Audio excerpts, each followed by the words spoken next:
अस्सलाम वालेकुम, मैं हूं वकास अली मलिक और मैं हूं आपका वकील। हमारा आज का जो टॉपिक है वो भी सिविल नेचर के केसेस और उसमें दी गई मुख्तलिफ़ दरख्वास्तें और उसमें मुख्तलिफ़ तरीक़ाकार जो अडॉप्ट किए जाते हैं वो है।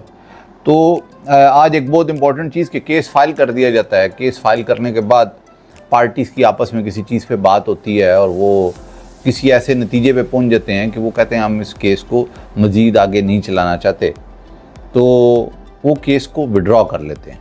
अब विड्रॉल के टाइम बहुत इंपॉर्टेंट चीज़ जो आपने देखनी है कि विड्रॉ जो कानून में है वो दो किस्म की होती है।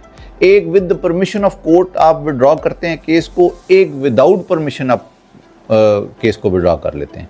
अच्छा, वो केस जो विद परमिशन हो तो उसमें कोर्ट परमिशन देती है कि आप ये जिस बुनियाद पे ये केस विड्रॉ कर रहे हैं, कल ये इशू आपका रिजॉल्व हो जाए या आपने ये चीज़ जो है लकूना फिल कर लिया तो आपके पास परमिशन है, आप दोबारा ये केस फाइल कर सकते हैं। पर वो केस जिसके अंदर विड्रॉल विदाउट परमिशन हो, यानी कि कोर्ट कहे कि ये विदाउट परमिशन है, आपने सिंपल स्टेटमेंट दिया कि मैं विड्रॉ करना चाहता हूँ विदाउट परमिशन, तो वो कोर्ट उसी वक्त आपसे ऑर्डर शीट पे साइन करवा लेगी और वो केस आपका डिसमिस एज विड्रॉन हो जाएगा।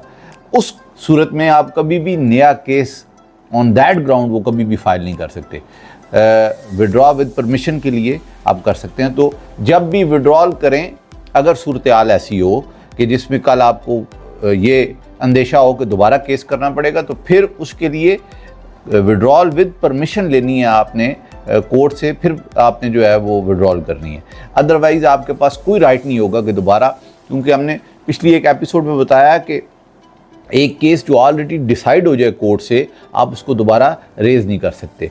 इसके अंदर मुख्तलिफ जो है वो CPC की प्रोविजन आपको बार कर देती हैं, रोक देती हैं, वो हो जाती है रेस्ट जुडिकाटा आ जाती है, ऑर्डर 2 रूल 2, इस तरह की आपको वो रोक देती है, दोबारा आपको करने नहीं देती। तो इसलिए ये लाजमी सोचिएगा, देखिएगा जब भी ऐसा केस को ऐसी नोयत बने आप पे। उम्मीद करते हैं ये वीडियो आपके लिए काफ़ी इन्फॉर्मेशन लेके आई है और हमारी वीडियो को लाइक करिएगा, शेयर करिएगा, चैनल को सब्सक्राइब करिएगा। Thank you very much.